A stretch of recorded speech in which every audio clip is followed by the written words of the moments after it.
Bonjour chers amis, c'est un grand plaisir que nous avons encore une fois de venir échanger avec vous, de parler de la vie, de parler de développement, de parler de croissance, parce que nous sommes dans un monde très compliqué. Et c'est pour cela que nous avons retenu aujourd'hui un thème très important, un thème spécial. Il s'agit de comment réaliser des changements durables dans la vie. Le mot durable est important parce que généralement, les gens adoptent des changements, mais qui ne durent jamais. Les gens prennent des résolutions, mais ils ne vont jamais au bout de ces résolutions. Et c'est ça qui fait que malheureusement, beaucoup de personnes ne parviennent pas à réaliser des changements durables. Et l'autre difficulté par rapport à ces changements durables, c'est que l'humain, dans sa conception, dans sa constitution, a une partie de son cerveau qu'on appelle le subconscient, qui malheureusement est notre premier ennemi au changement. Ce subconscient travaille au quotidien pour nous protéger, travaille au quotidien pour nous éviter de souffrir, travaille au quotidien pour nous éviter la douleur, la blessure. Parce que ce subconscient a enregistré un événement dans notre vie qui est perçu comme étant de la souffrance, qui est perçu comme étant le premier changement dans notre vie. Il s'agit de l'accouchement, qui fait en fait une différence entre la vie fœtale et la vie extérieure. Pendant la vie fœtale, on était dans le calme, où tous nos besoins étaient satisfaits de façon automatique, où on ne sentait pas de différence de température, où tout était vraiment bien fait pour que nous soyons dans une vie de qualité. Et subitement, le jour de l'accouchement, on a été expulsé dans un monde extérieur. Et dans ce monde extérieur, on commence à voir les lumières, on commence à voir des choses que nous ne comprenons pas. Et cette étape de la vie est perçue par notre subconscient comme étant un choc, comme étant la première souffrance. Et c'est pour cela que le changement perçu de cette façon est devenu quelque chose que le subconscient va essayer par tous les moyens de nous éviter. Mais nous savons pertinemment qu'on ne peut pas continuer avec cette perception, avec ce refus du changement. Parce que la vie, la qualité de vie que nous souhaiterons avoir nous impose à faire des changements, nous impose à adopter de nouveaux comportements. Et quand on dit nouveau, il faut qu'on se sépare avec les anciens comportements. Et c'est ça qu'on appelle le processus de changement. Mais pour que ce changement soit durable, il nous faut obligatoirement passer par ces trois étapes. Le premier d'abord, c'est d'élever notre idéal. Et cela nous impose déjà à changer, à modifier nos exigences face à nous-mêmes, nos exigences par rapport à nous-mêmes. Il faut qu'on soit beaucoup plus exigeant par rapport à nous, par rapport à tout ce qu'on aspire dans la vie.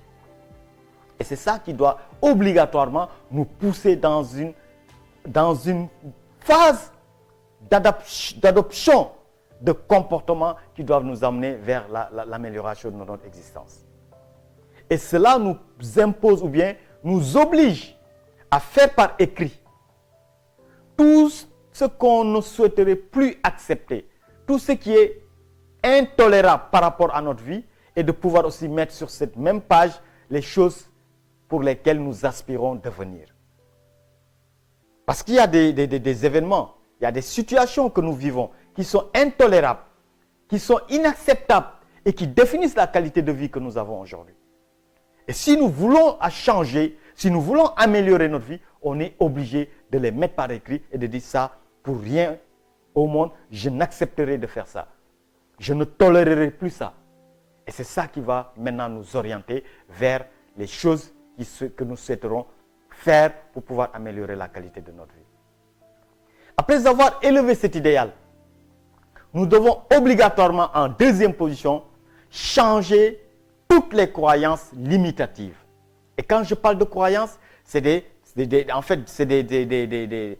perceptions ou bien des certitudes, malheureusement, que nous avons pu développer et qui, aujourd'hui, sont en train de nous limiter dans tous les aspects de notre vie. C'est pour cela que vous entendez souvent des gens vous dire « Parce que je suis issu d'une famille obèse, que je suis obèse aujourd'hui.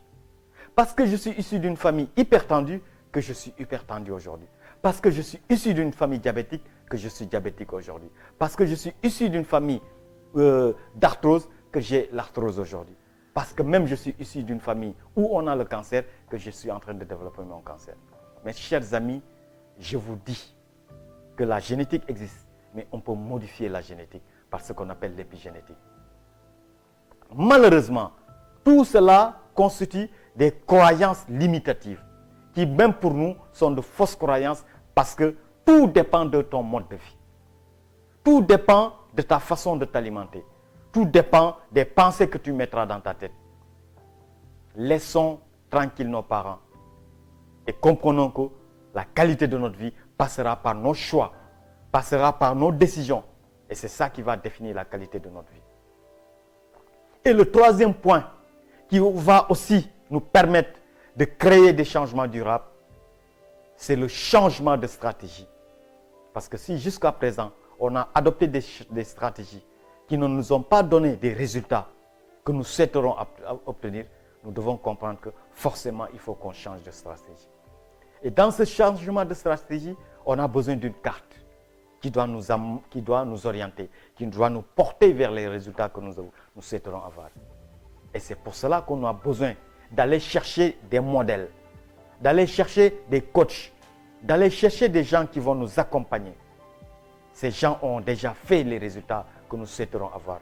Si je veux avoir un corps physique qui va refléter la vitalité, qui va refléter la bonne santé, qui va être bien sculpté, je dois aller chercher des gens qui sont déjà passés par là, qui ont déjà bien bâti leur physique, qui ont déjà bien sculpté leur physique, qui ont déjà adopté cet outil performant qui est l'activité physique qui les a permis de bâtir ce physique-là. Si je dois améliorer la qualité de ma santé, je dois aller aussi chercher un coach en nutrithérapie qui va aussi me permettre de comprendre exactement quelle est la fonction de l'alimentation, pourquoi je mange et me permettre d'avoir un outil nutritionnel qui va me permettre de construire une santé de qualité associée à l'activité physique.